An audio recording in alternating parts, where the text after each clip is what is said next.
বন্ধুরা দেখো আমি 500 গ্রাম টক ফুল এনেছি বাজার থেকে। বেশি করে আনতে গিয়েছিলাম, বাজারে এখন শেষ হয়ে গেছে, বেশি ছিল না, সেই জন্য আমি 500 গ্রাম টক ফুল এনেছি। একদিন রোদে শুকনো করে নিয়েছি। এবার টক ফুলগুলো কীভাবে আমি বানাচ্ছি দেখতে থাকো প্রথম থেকে ভিডিওটা। টক ফুলের এই বোঁটাগুলো আমি প্রথমে ছাড়িয়ে দিচ্ছি। এই বোঁটাগুলো থাকলে খেতে ভালো লাগবে না, সেই জন্য এই বোঁটাগুলো আমি ছাড়িয়ে দিচ্ছি। কারা কারা টক ফুল খেতে পছন্দ করো কমেন্ট করে জানাবে। দেখো আমি টক ফুলের বোঁটাগুলো সব ছাড়িয়ে নিয়েছি। এবার ভালো করে আমি ধুয়ে নেব।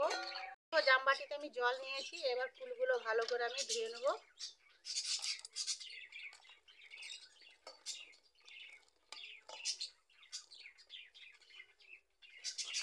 ভালো করে আমি চটকে ভালো করে ধুয়ে নেব যাতে নোংরা টোংরা না থাকে।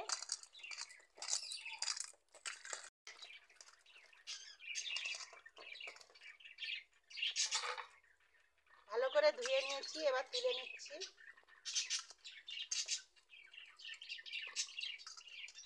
জলটা ঝরিয়ে নিতে হবে। বন্ধুরা টক ফুলের আচার বানানোর জন্য আমি প্রথমে গুঁড়া মশলা করে নিচ্ছি। দুটা গোটা লঙ্কা দিচ্ছি,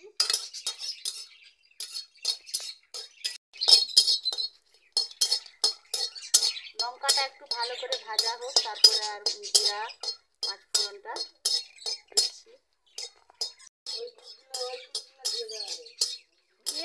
আচার হয়ে যাবে। এবার আমি 5 ফোড়ন দিচ্ছি, হাফ চামচ, আর হাফ চামচ আমি জিরা দিচ্ছি।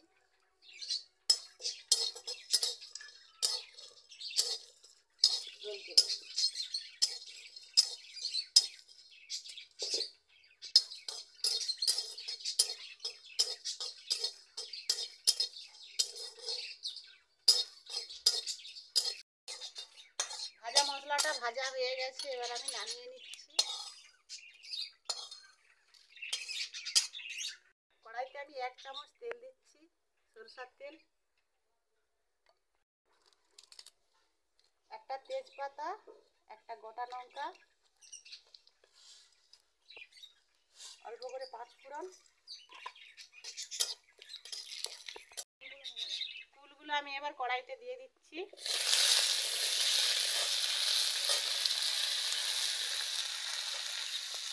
স্বাদ মতো আমি লবণ দিয়ে দিচ্ছি, অল্প করে হলুদ গুঁড়ো দিচ্ছি। বন্ধুরা ফুলগুলো আমার লাড়া হয়ে গেছে, এবার আমি গুড় 300 গ্রাম গুড় নিয়েছি, গুড়টা এবার দিয়ে দিচ্ছি।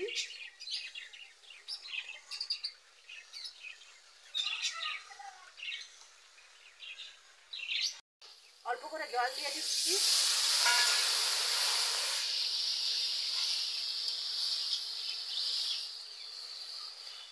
দেখো আমার টক ফুলের আচারটা হয়ে গেছে, এবার আমি নামিয়ে নিচ্ছি। আমি যে শুকনো গুঁড়া যে মশলা জিরে আর লঙ্কা ভেজে গুঁড়িয়ে রেখেছিলাম সেটা এবার দিয়ে দিচ্ছি।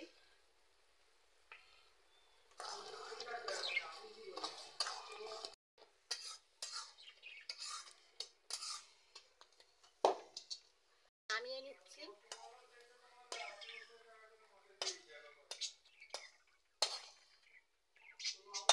টক ফুলের আচারটা আমার বানানো হয়ে গেছে। আমি কিভাবে বানিয়েছি প্রথম থেকে শেষ পর্যন্ত ভিডিওটা দেখবে, আর ভালো লাগলে লাইক কমেন্ট শেয়ার করবে। আর বন্ধুরা আমি 500 গ্রাম টক ফুলে আমি 300 গ্রাম গুড় দিয়েছি, আখের গুড় দিয়েছি।